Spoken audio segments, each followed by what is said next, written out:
All right, welcome to Cannon Camera. So just want to give everybody an update, what's going on with the budget. So we passed out $250 million for what I'm calling the broadband core. We also passed out $25 million for pole replacement fund. And everybody keep in mind, it started out at 100, governor's recommendation was 50, ended up at 25. And I'm not sure if that's going to be a permissible expense. The next round of funding that's supposed to come down from the feds, and we don't know exactly what that's going to look like in terms of guidance that we should know by the middle of May. So about the time we leave town in Jefferson City, we'll actually have a clue of what the feds are thinking. So any word we get before that, I'll let folks know.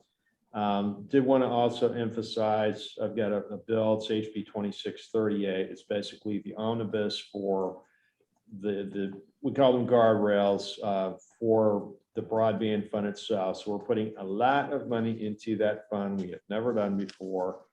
We have a good process in place already as far as challenge goes. We're going to have to ramp up, obviously, in terms of personnel within DED, the broadband office, to get the money out. The initial discussion was to do it in 2 rounds, 100 million first and more behind that. That became a dead letter when several other states opened up their rounds, and they found, I think it was Tennessee's 300 million range. They had over 1.3 billion in applications.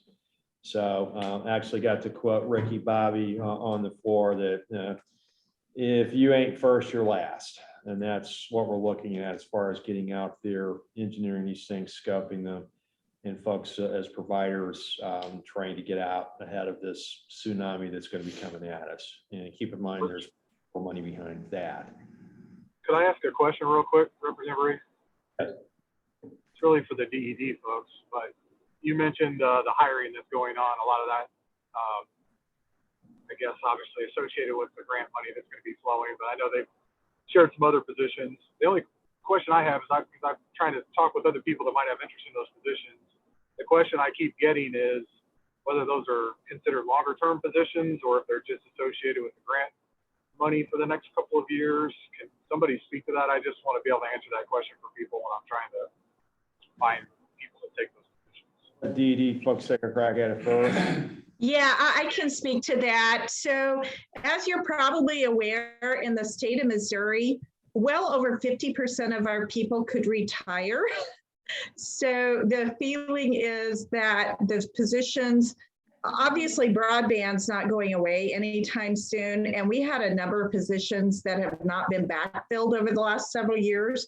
So for the people who are hired on these ARPA programs, they're currently being funded through ARPA, but the chances are that by the time the ARPA money runs out in 3 to 4 years, there will be openings for these individuals to do something. It would probably be something very similar to what they're doing, if not, maybe a little different, but it would still be up that alley, if that makes sense. Yeah, that's helpful.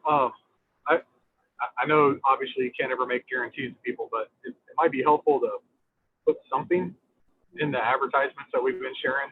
I don't think they can, Corey. I don't think they can, but they are talking to people about that. Okay, because I know that's a barrier for a number of people that have asked me about it. And so yeah, I have talked to people, and some of the positions are remote, but some do have to be in Jefferson City. So that's why they would be encouraged to talk to BJ or Shad, because they'll be able to tell us which positions could work remotely. But in terms of, are these just for a couple years? If the people like the work and they do well, I don't think there'd be a problem with being other positions for them to transfer to should the grants end and these programs. Now, the Office of Broadband, I don't think those positions will go away just because broadband's going to be going on, I would say, for another 10 years at least to build this out. Okay. Thank you. Sorry to interrupt, Representative Reed. That's all right. And one other thing to add to that, we've tucked a few things in 2638, basically the guardrail language. One of those is to have people on site doing inspections. So as long as we have state funding in play, those would be expected to go out, make sure that everybody's on time, on task. So there's semi-permanent to that. I don't know how long that's going to last, but as long as there are federal dollars coming in that are going through the state, basically as a pass through, then that will be in statute that is a requirement. The providers basically make themselves available for those type of inspections. We base that on what they do in Minnesota. So those are the budget side of it. This statute side of it, the bill I had sat in one committee in particular for 3 weeks. Basically, I'm still trying to figure out why. I'll spare you all the gory details, but I got it out this week. The bill itself is on the perfection calendar formal as opposed to informal, which means it's theoretically fast tracking. I expect to be able to take that up on Monday. Currently, we're going to be there 4 till whenever, we don't know. So we're going to put on, channel our inner Senate and stick around a while Monday. Hopefully it gets out perfection. We turn around and we can, we can third read it out by the end of that week, which would give me 2 weeks and change on the other side of the building. Good news there is I've sat down and talked to basically half the people in the Senate already about this particular language, what's in there, what it does, what it's designed to do. And frankly, folks understand that when we're shoveling $250 million out, and it appears that that's going to hold in the Senate, hopefully they'll add a little more, that we need something in place with regard to legislative oversight, stakeholder engagement, all the pieces we just don't have yet, including we don't have in statute a state broadband office yet, if you can believe that. So there's some cleanup language in there. There's a lot of really good stuff as far as, I call them permission slips for folks to be able to erect towers on any political subdivision of the state. That's rural water up to state office buildings themselves. We got some guardrail language in there as far as the 3 years. We put that in 2020. You take the state funds, you build out, you don't sit around like 5-10 years. There's also some language in there that would allow the Attorney General of the state to go after providers who don't do their job, basically fall flat on their face. The federal approach has been, we forgive you, nothing to see here. We're going to take a little more aggressive posture and say, these are funds allocated to Missouri residents for Missouri use. We have a Missouri fund, hand it over. So I'm not aware of any other state that's doing that yet. Courts may swat us down, don't know yet. There's only one way to find out, and it's to put it in the statute. So if there are any questions about that bill, I'll be happy to take them. If you've got anything you want to email me or questions, concerns, go through the House website. So that's sort of a thumbnail sketch of where we're at. I'm guardedly optimistic we'll get this thing through in pretty good order. I talked to Senate leadership. They're waiting for the bill. They have been waiting for the bill, and it's that time of year. So there's also a nasty rumor out there that the Senate's going to finish up with the budget, and then they're going to leave the building. So even more compressed time frame. I'd like to get this thing out of here by May the 3rd, which is close to physically impossible, but hey, it's politics, so you never know. But that's where I'm at with that. Any questions? I do have a question on the clawback you mentioned. Is that timing related? Like they have to install a certain amount of time, or is it the quality of the service that's being provided? How are they measuring that? On default. So if you default in any other state, you're presumed to be in default in Missouri. It's a rebuttable presumption, but we put a requirement in there. If you default in any other state, you have to notify Missouri within 7 days. So if you have state money out there, we're not going to say, oh, gee, you've had a problem somewhere else. We understand. We're not going to be understanding. We're not going to be forgiving. Put them on the spot within 7 days. It's a rebuttable presumption. So if you've had a weather event or something like that, we get it. All sins forgiven, but you're falling flat on your face because your finances aren't in order, and on it goes, which is the typical problem. Or, gee, you decided you just didn't want to do it after all because there's no profit in it. Tough luck. So that clawback is designed to basically reverse engineer what the feds have not done and hold people more accountable in the state of Missouri. Also, we've got a state standard that's going to go to 100 symmetrical. And Yeah, there's great. folks who aren't doing that, obviously. We're not trying to put anybody out of got to get up to the federal standard before the feds get there. We play catch up. I don't think that makes any sense. So let's go where the feds are going. It's already recommended. They're going to require it within the next year or two. So let's get ahead of it for a change. And the fiber folks love it. Non-fiber folks don't love it. I've told them all as well, just get faster.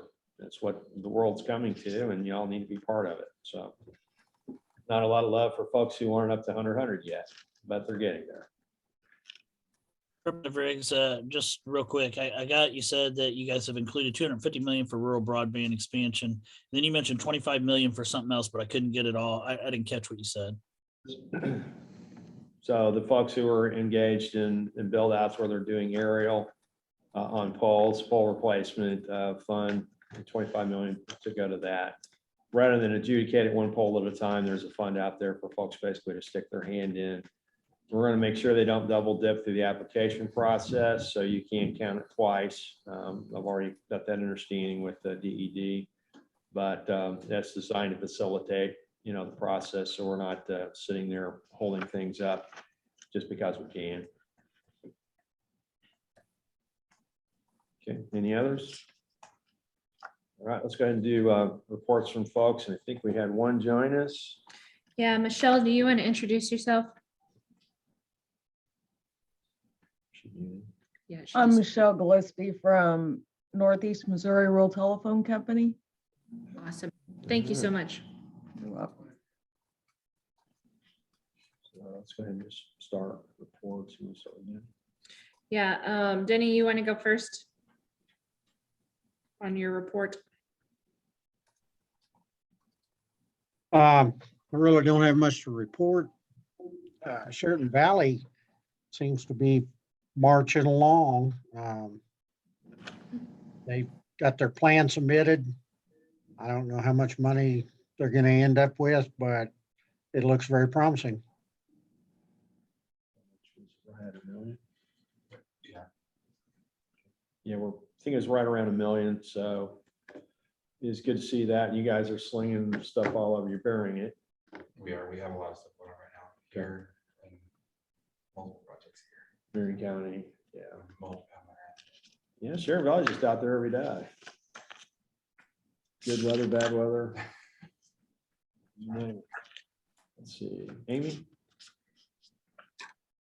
I guess the only thing I was going to ask is, has anybody tried to sign anybody up for the American Connectivity Program, the subsidized low-cost program? And we probably have there's providers, I think, on the call. I have no reports myself of how that's going for any Missourians. And that's, before I start sending people to sign up, I want to understand. What I'm hearing nationally is people are having trouble. Just folks signing up, all the problems with people signing up for subsidized programs. So is everybody aware of the American Connectivity Program, that's a subsidized broadband for people 200% of poverty or less or greater? And we actually, in Missouri, took a look at 300% of poverty or greater. Which Good. Not sure how that's going to shake out. I think there was 20 million allocated originally for that. I'm not sure where that's going to end up either. Did also want to mention in the process of putting together a digital literacy statewide framework. We don't have that yet. So Amy is part of that. Worldwide Technologies is part of that. Had a really good call yesterday with Kauffman Foundation. And I'm going to sit down and talk to Microsoft this coming week. So we've got some folks out there willing to help. Some really good programs around the state. They're just not out rural, basically at all.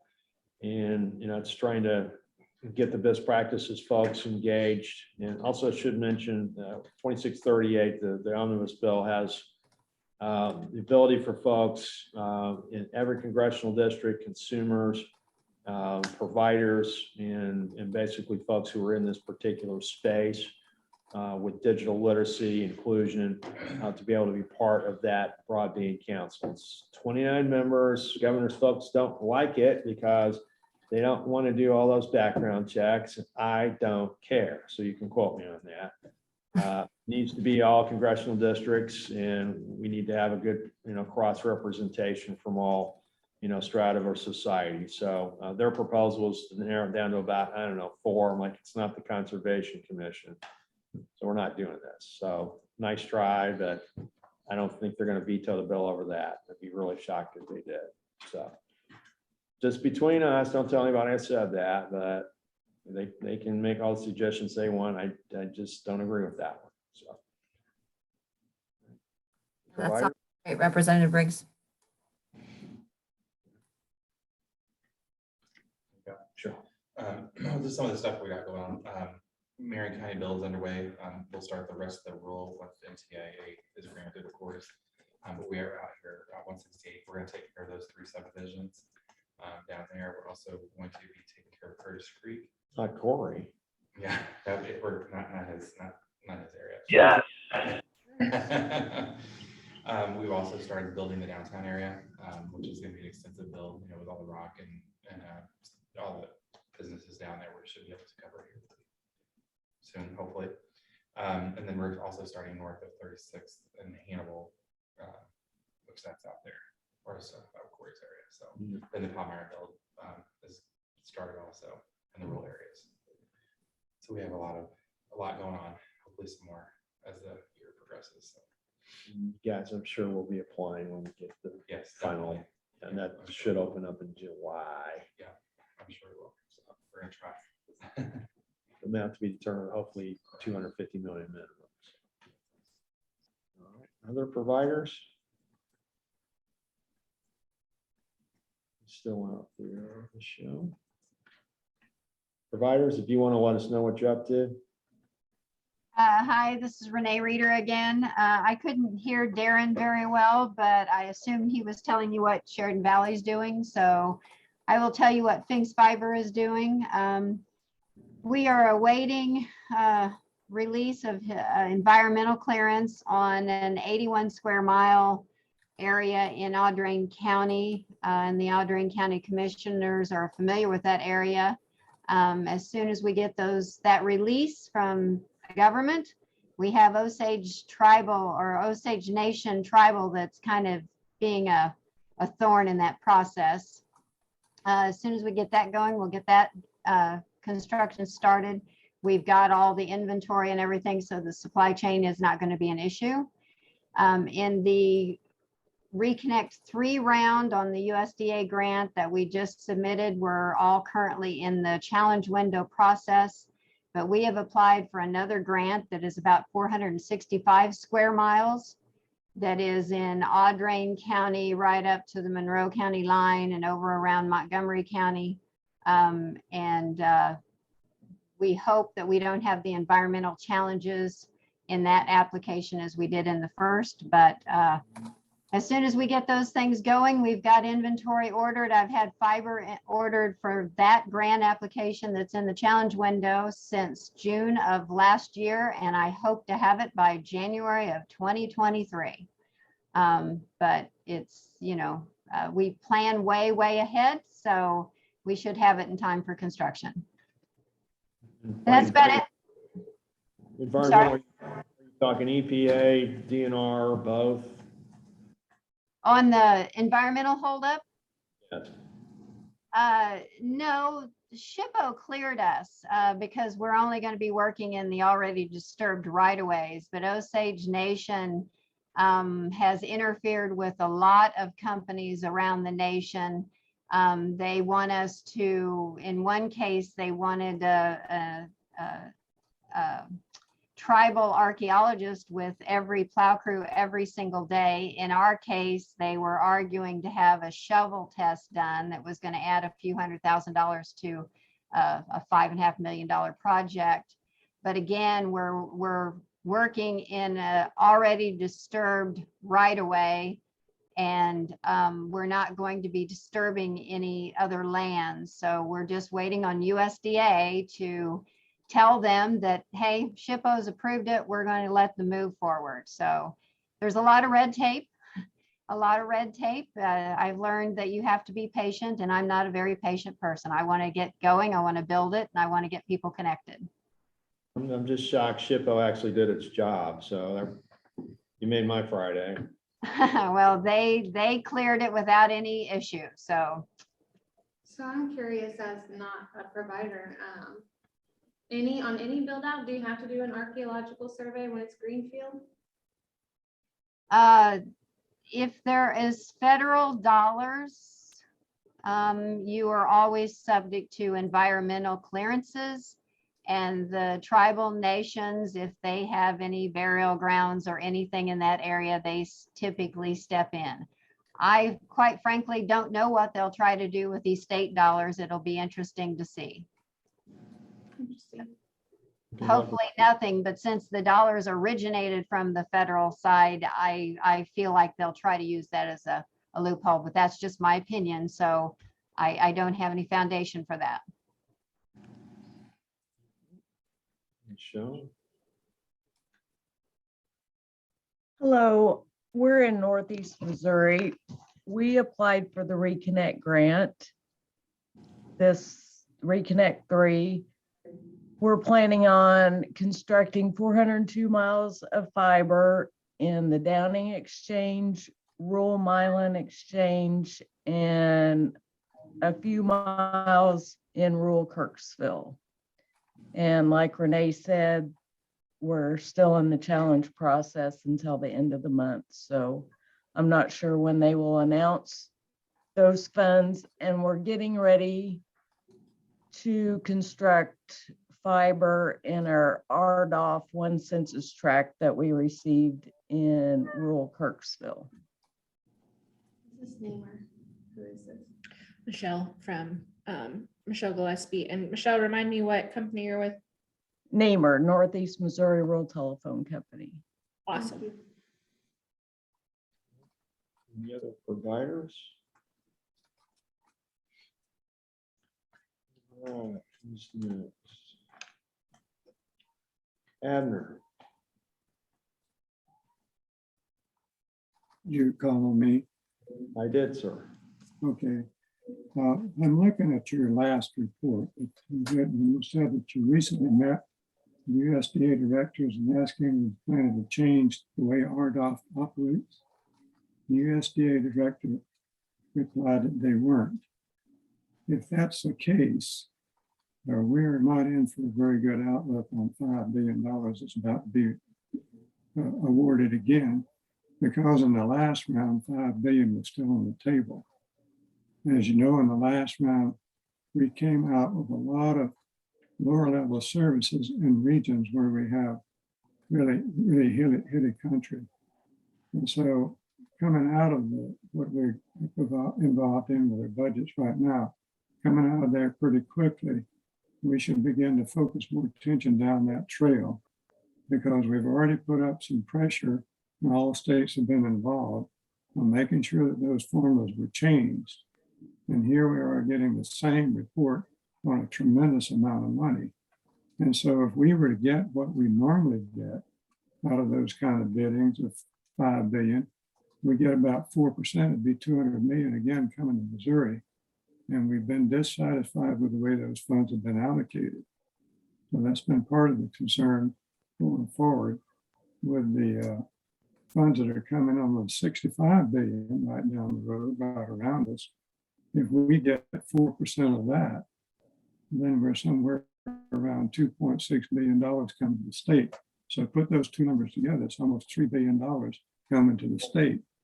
We can be sure that money is allocated in a direction that fits the geographic regions.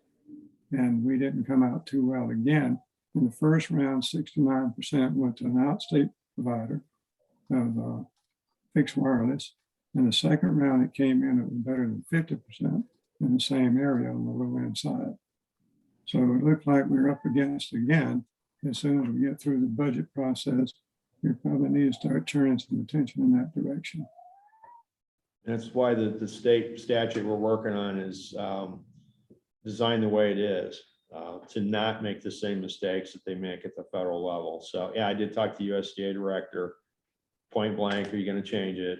One word. Okay, good to hear. So, we have consciously gone out of our way to not do what the feds do. We don't do census block. We do have a good challenge process, and we're going to go after the dollars that the feds leave on the table. We can't have this any longer. That's just where we're at. And that's talked to the Attorney General's office about that on numerous occasions, and they agree. It's something that we ought to be trying. If the courts strike it down, they strike it down. If there's only one to find out, and that's to pass into law and see what happens. Okay, good news. Thank you. Thank you. Who's next, Kevin? Kevin? Any updates? Me? Yep. Okay, I got a hold of this from one of my commissioners. I just wanted to kind of get, know what's going on and plan accordingly for the Clay County citizens. That's really about it. And I was going to ask me as far as, what Clay's doing. I've talked with Steve Hobbs, obviously at the association level, and we've been encouraging folks all the way through to sit down and talk to the regional planning commissions about what to do with the funds. And I've heard from, a lot of different counties, a lot of different ways of looking at it. But we're putting together this statute, the ability for counties to go in together as districts. And within that, cities can go together with counties, basically to make sure that we have a multiplier effect with these federal dollars coming in here. So instead of saying, hey, we're going to go to one county, they can form up districts. A lot of these rural counties who don't have a whole lot of people and not a lot of money coming at them can pull the resources and get out there and basically attract, the competitive environment that we've seen in these other counties. So I want to thank you for being on the call today. Encourage you to talk to your neighbors and know how that works in the Northland. But we're trying to do everything we can with this statute to equip people at the city, county level, any municipality level, down to the village, level, say of Bethel and Shelby County, to be able to get out there and help themselves with these funds and get the broadband piece, out there immediately or as soon as it possibly can. So Thank you. Who else has a committee? What else? Anything from DED? Yeah, Sherry, Lenny, you guys have anything further from DED? Not a lot more to add. We are patiently waiting for the budget to be approved. Once the budget's approved, we can start rolling some of this out. But basically, we're just gearing up. We're ready. We're ready whenever the time comes. We're working on the RFIs. We're very hopeful for the communities who submitted them. What we did find from that is definitely just with the RFIs alone, that's not including the communities that didn't submit information, that we're going to have a lot more requests than we have funding. So as much as it looks like we've got a lot of money, I think it's going to be pretty competitive. So that's just a heads up to everybody. That's broadband and other things. There's a lot of need out there, and hopefully we'll be able to meet most of it or help people. I did have the question that came up with our economic developers about, the proposal is that we have the communities are going to use some of their ARPA and we'll use some of our ARPA to get things done. And whether that's considered a match by the federal government, because apparently when you fill out your paperwork, it says the ARPA funds cannot be used for another federal program. So it's possible that they're saying, well, you're going to pay this much and we pay this much, and they're not actually considered a match. So I'm waiting on guidance on that. So more to come, because that will involve all of the cities, counties, and state funds, the way we wanted to stack them to make sure that we get maximum benefit. So that's, unless Linda has something to add, that's basically what I have for today. No, I don't have anything more. And I'm just going to ask either one or both of you, as far as what the next round looks like with the IIJA. I've been told today that May 16th is supposed to be the lucky day if they release it on time. Are you seeing or hearing anything that gives you, pause to reflect, hey, this is different? I know with digital literacy, digital inclusion, those are things we really haven't done as a state. We're going to have to step up and do that. That's what part of the Broadband Council is designed to do, is to facilitate that process, get these folks into the game, the cybersecurity, the adoption piece, the telemedicine piece, the seniors who can't make a Zoom call work, mental health piece that isn't being addressed substantially. And then, of course, the online education piece. Workforce development's another aspect of that. So there are a lot of different areas that are swirling around. We're trying to get our heads around it before we get, hit full force. Are you guys hearing anything from, your counterparts, other states? Anything out there that is going to be a radical departure from what we've seen before, or any sort of restrictions that you're hearing about?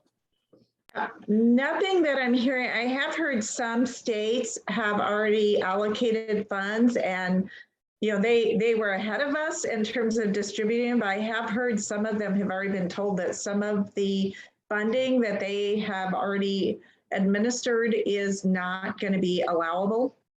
So I don't have all the details on that. So I know we're watching that very closely and see how that rolls out, and if there's going to be some forgiveness on that. I would say on the workforce side, Louis, I know you're really involved in this. We are working on being able to do some customized training. We have that normal funding, and that we typically can do for businesses that are expanding and having major investment in our state. And normally we can't do a lot of consortiums unless they're kind of that they're building. So what they're requesting is having some flexibility to be able to use those funds for some quick customized training. So if you need people, your subcontractors, or you need people to train to be able to install and get this internet out and running, everything that they are going to ask for the ability to do that through our existing structure, but we could do it for multiple providers without them individually having to apply. So I know that that's complicated right now. It will not be super complicated, but they'll look at that at a regional level. So thank you, Louis, and this group for bringing that to our attention. Apparently another area the state brought it up, and hopefully that's something where we can take people who maybe have some of the skills, but not all of them, or youth who are ready to start a good career, and very quickly train them and get them ready to help move this broadband initiative forward, because if we don't have people to lay the lines, it's not going to happen. And Kevin, I was going to ask you, we talk about libraries a lot. So Mid-Continent, Kansas City Public Library, I know they've been active in this space, digital divide folks in the Kansas City area. Aaron Deacon, I talked to you earlier this week. Are you seeing any sort of, how do I put this, unit cohesion around this type of issue? I know I talked to Secretary Ashcroft earlier in the session, and they were going to do a pilot program with public libraries so they could have HIPAA compliant spaces for telemedicine, but they also wanted to put up proctored testing spaces for folks to do their online exams so they could qualify for what Sherry's talking about, your industry certifications, your other trainings in a space that, it's timed out, it's available, they calendar this stuff ahead of time. You guys see any movement in that direction in your county? I don't know for sure. I will let the commissioners know about that. Okay. That's just something we're all trying to figure out how to put the pieces puzzle together. We got over 340 public libraries, and was it 34 job centers? Sherry, Linda, I think it was 34. 47, I believe we have 47 if you include the partner centers. Okay, so over 300 public libraries, at least one in every county. So we're just trying to put the pieces puzzle together. So for the digital literacy part, obviously a library is where literate people go. And also from the stigma standpoint for mental health, what's the stigma attached going into a public library? There is none.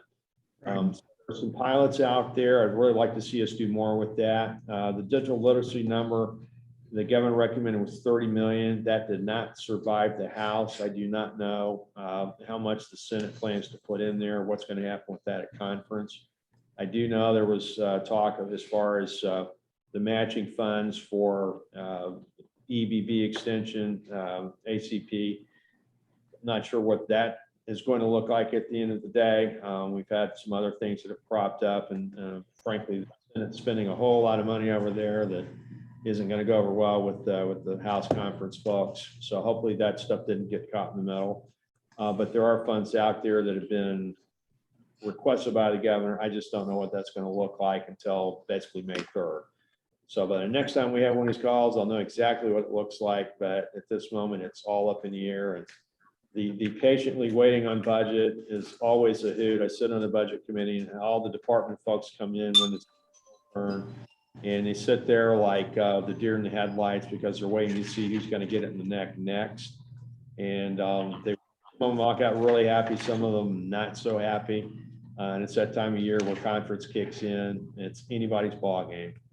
They basically go in there and do a lot of stuff that you have no idea what you walk in with, whether or not it's going to be there intact 100% or 50%, anything like that, until they're done with conference. So it's like the Wild West before the Earp Brothers came to town.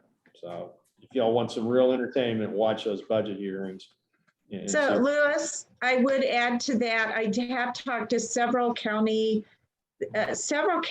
and area libraries are planning to apply for possibly purchasing some additional computers, possibly some reconfiguration of their space to allow for those classes, as well as purchasing software that can be used for self-tutorials or video tutorials that they can just load up and the person can watch them or can check out a computer to be able to watch and learn until they can do it themselves. So there is a lot of interest, but I think like everything that at this point, they're just waiting to see what it looks like, to see how they can best implement it. But they are anticipating it because they've heard of people in other states who are already doing that, and they are very interested in that. Good deal. Thank you. Now, Michael, did you want to talk about basically cybersecurity and what you guys see coming down the road as far as, the next round of funding? Is that something, you guys are in a good place, talk to people on both sides of the state in that particular area. What are y'all looking at down the road? Honestly, Representative Riggs, we're kind of focused, we're watching all the broadband, the activity. And the one big theme that comes out to me and my colleague Ian, and it really jumps out when you actually get out into rural Missouri. So for example, going to a meeting in the basement of the Vienna, Missouri courthouse with Vic Stratman and team, and they are very bewildered with regard to, and this is no criticism, but they're bewildered with all of the complexity of what we're talking about on this call, right? The idea of last mile, should we do fiber? Should we do 5G? Should we split it up? How are we supposed to sort of navigate? And I heard someone early on, I don't know who it was, maybe it was Sherry, talk about, applying for funds. And I think, what I'm wondering is how the state, with the model, Sherry, with the DED and BJ, and how that money is going to be doled out, how the communities are going to navigate, frankly. So I know that's not about cyber, but that's kind of the thing we're looking at, trying to figure out, is there a role for either the state or the people that the state hires, obviously, but there's more than 3 counties in the state of Missouri. So it's going to be interesting to see, if we can get this done in under 10 years. Michael, I can add to what you were asking about. Part of the positions that we've requested are we are going to have a specific project manager for each grant, or in some cases more than one. And those individuals are going to be thoroughly trained. A part of this process, they'll be able to answer questions about that grant and get back with people, so that CARES Act there was a lot of good that came from it, but it was chaotic, it was crazy, And we're doing everything we can to avoid that. So we understood we have to have people who are ready that can answer those questions and can look up somebody's grant application and give them specific guidance. So that's going to be very different, but that's part, and some of those people have been hired and are already in that training. They're already in the sample application stage. So that should be better. I'm not saying it'll be perfect. Obviously, folks like Linda and I are going to have certain training to be able to answer that. And while you're talking, I got the response. So as far as the stacking the ARPA funds, once they were given to Missouri, they're going through our regular budget process. Even though they're listed as ARPA funds, those are actually state grants. They're no longer considered federal grants. So that should cover that, which that was good news. I thought that might be the case, but even though it's coming from the federal, so basically they can't use it for other broadband. So like for these direct federal programs, you could not use ARPA funds to match those funds, but you could the state broadband funding. Yeah. You know, having spent most of my career in the commercial sector and working with companies, I'll give an example like a Centene, for example. You know, one of the things that really strikes me in terms of how you think about where the money should go first. I heard, Sherry, you said there's more demand than there is money, which most people will find hard to believe. I agree with you. That being said, right, from the commercial sector view of the world, if there's still to this day in April of 2022, 357,000 people that have no internet in the state of Missouri right now, not bad internet, but no internet. Okay. And let's just take the urban stuff out of it for the moment. And because that doesn't typically have to do with access, that mostly has to do with affordability. But if you go into rural Missouri, and let's just make this up, I don't know what the number is, but let's say it's 150,000 in rural Missouri, I would think that the state is looking at what are those 150,000 are families with school children that have no access to the internet. So that's one thing. What is the other part of the population that are elderly or not that are on Medicaid, where the state, we all know the state's largest budget item by a mile is Medicaid, right? We know that, right? That never goes away, right? That's $13 billion every year. Well, if we could get broadband to some of those people, they wouldn't have to drive 80 miles to Rolla to go to the doctor. And we can avoid having them hit the emergency room and the ER because the doctors can do telemedicine. But there's a thinking through process of, you know, who should get on the life rafts first, right? With this broadband. I don't know that is being, and Sherry, I don't know, you probably are thinking about this, but it dawns on me, school children, people on Medicaid, that there's certain places we want to get to first. And that's where we ought to focus our time and effort. So my 2 cents. Well, and I think that, and I appreciate the legislators supporting that. That is part of why we've asked for additional cell towers, is because a lot of times, even if they can use a tablet and use cell, they can at least get something. And I just had my parents they have no internet where they live down around Lake of the Ozarks, not even good cell service, but we were able to do a video call with my father's doctor that kept us from having to drive him 90 minutes to his doctor in Columbia. And again, how much money and time and just peace of mind it saved. We didn't have to drive him, have him wait, and which is not good for somebody who's almost 90. So that being said, all of that is being considered, but there also is the reality that there are some areas of our state that are very rocky and they are very remote.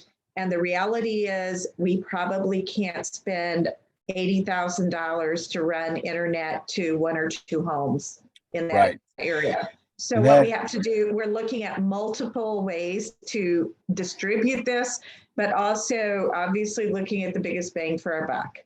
Yeah, So we no, do that's, have some counties are at the last mile, but a lot of them aren't. Some of them have entire communities that have right, right. minimal, if any, service. Yeah, even here in St. Louis, in one of the wealthier areas, Wildwood, Missouri, there is very low poor, which is amazing to me. Right, that's right on the Missouri River out there out west, and I can't imagine they don't have rock solid broadband. So now that's good that you're thinking through that.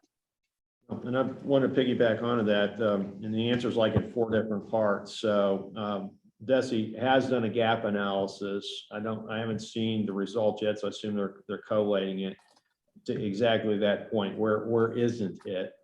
There's also a tracking effort. DESI has been keeping pretty close tabs on the students who do not have good internet, and that's been a problem. Obviously, they flipped the switch and they went remote in 2020.